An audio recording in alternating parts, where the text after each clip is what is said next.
There could be all kinds of reasons why you have not yet achieved your goal. Especially if you lack self-belief and confidence.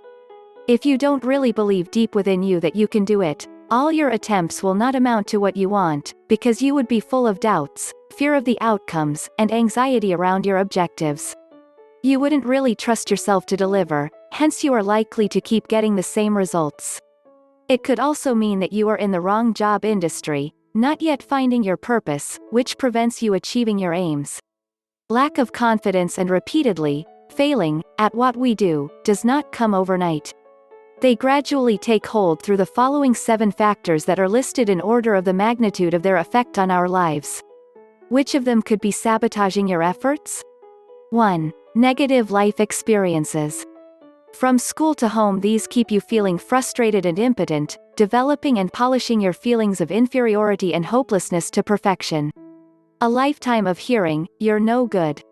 You can't do anything properly. You're just like your dad. You're useless. You're stupid. You're not as good as your brother, sister," without any corresponding praise, would have done nothing for your morale and sense of worth.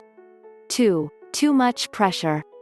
This usually comes from parents, peers or significant others, to meet their demands and expectations, the ones they didn't achieve themselves, that they now wish to live through you, regardless of what you want.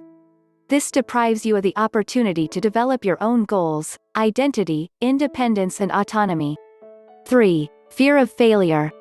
You internalize and interpret any negative result to mean that you are a useless person instead of seeing yourself as a perfectly capable individual who had an off day and can always attempt that task again, like attending another interview or learning a new skill. When your job becomes redundant, you equate yourself with the uselessness of the position and see yourself as the one being rejected. Suddenly you perceive yourself as a worthless person who will never get another job again, a perception which dictates how you deal with the loss and the actual outcome. 4. Judging or criticizing yourself and abilities too harshly. In your search for perfection, you never allow room for error or learning, for being a mere mortal. Instead, you mainly listen to your own negative voice, that confirms your worst perception and fears, especially when it comes to any appraisal of your efforts and worth. 5. Setting unrealistic goals for yourself. Often, this is an attempt to seek approval and attain the unreachable. However, as you may not be quite ready for them, such actions mainly encourage you to procrastinate and to lower your achievement rate. They also increase your disappointment and confirm your negative fears. 6. Negative evaluations. You assess the outcome of situations as much worse than they really are in order to confirm your deepest fears about yourself, while deliberately ignoring or downplaying your strengths and achievements. 7. Dwelling unnecessarily on negative events. For example, on your failures and disappointments, instead of using them as learning experiences. The longer you stay in the same position, the harder it is to move forward. As the saying goes, often we are so busy staring longingly at the closed door behind us we fail to see the open one ahead.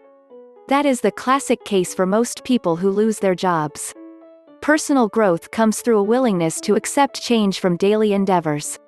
But we are hampered by a fear of the consequences, a fear of taking risks, of creating opportunities, and even a fear of handling success.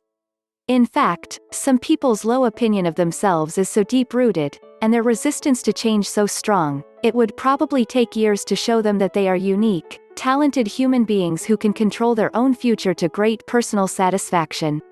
Negative thought processes deter us from positive acts simply because of our fear of change.